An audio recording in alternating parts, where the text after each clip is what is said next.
Good evening and welcome to my final reflective presentation. This is by me, Antoine Shaw, and basically this is a recap of some of the major technologies that I plan on using in the class or in a future classroom setting, or things that I found really interesting or really fun to do throughout this course. So Microsoft Word, it is great for organizing lesson plans, way better than writing things down. It can be used for a variety of assignments. So any kind of assignment that you need the kids to do, you can make it up in Microsoft Word and have them do it there, send it out as an attachment or print it out and have them do it in class.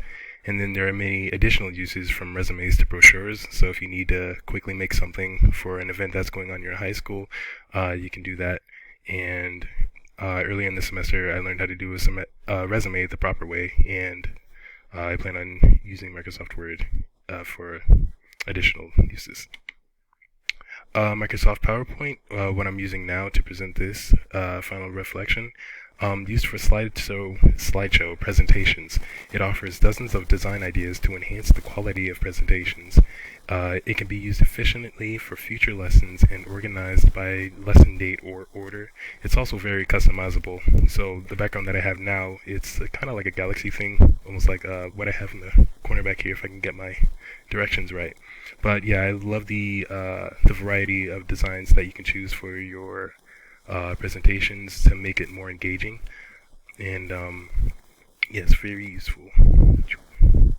The role of an ITRT. So firstly, ITRT means Instructional Technology Resource Teacher.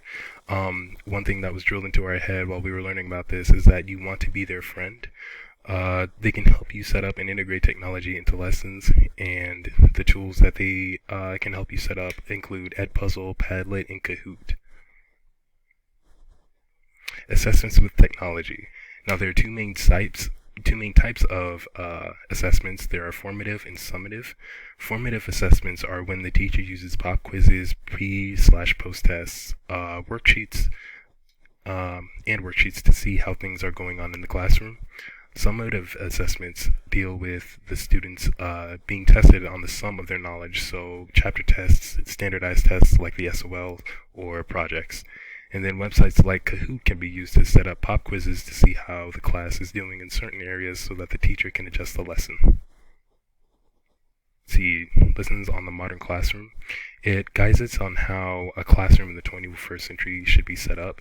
So basically, when I did my classroom floor plan, I based it off of what I had during my English class during high school. I really liked the setup and how the rows were aligned in a way so that every student could see the smartboard without having to crane their neck.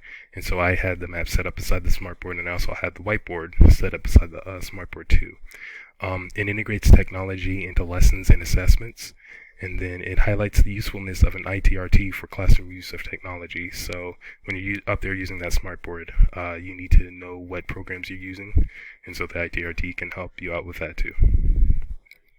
The Bitmoji Classroom, I had a lot of fun making this. It can be used as an alternative to in-person classrooms if you're all online for whatever reason. Multiple setups for different subjects taught in class. So this is just going over, or the example I have here is just going over the American Revolution. You can have something that goes along with the United States Civil War or the colonization of North America. And the last point, it's very fun to set up, and it's extremely useful for quick navigation to lesson information. ERIC, used for educational articles. It's great for finding peer-reviewed articles about teaching, and it streamlines the process of doing educational research. So you don't have to go through the muck of Google Scholar. You can just go to this website, and you don't have to click as many times as you do if you go to a broader source of peer-reviewed information. Symbaloo, it's useful for saving websites that can be used in future lessons. It can be shared to students so that they have access to the resources too. And it's like a Bitmoji Classroom, but it's more spread out and generally more general. Well, more general in its setting. You can have different subject areas or different topics and different folders, but it's very easy to navigate for the students, just like a Bitmoji Classroom. Nearpod, it's an interactive version of Microsoft PowerPoint, not really associated with PowerPoint or Microsoft directly, but if I were to make a comparison, it would be that. The information is presented and students can be quizzed on it in the middle of the lesson. You can go information, then a pop quiz, or not a pop quiz, but rather a game, an educational game, or or have them answer short answer questions. It's very engaging and depending on the lesson how the activities are spread out. So if you had a bunch of activities lined up in a row, then your students could get worn out because they don't really know the information.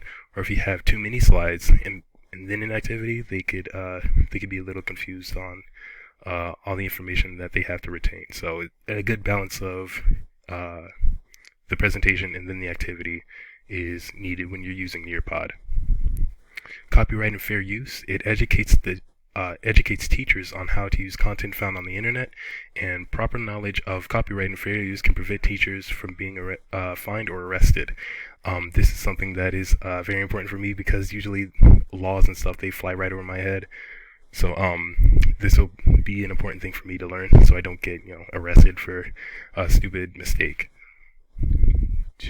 And then lastly, we have what I'm using now, ScreencastOMatic. It's a tool used to provide pre-recorded video lessons or just streams in general.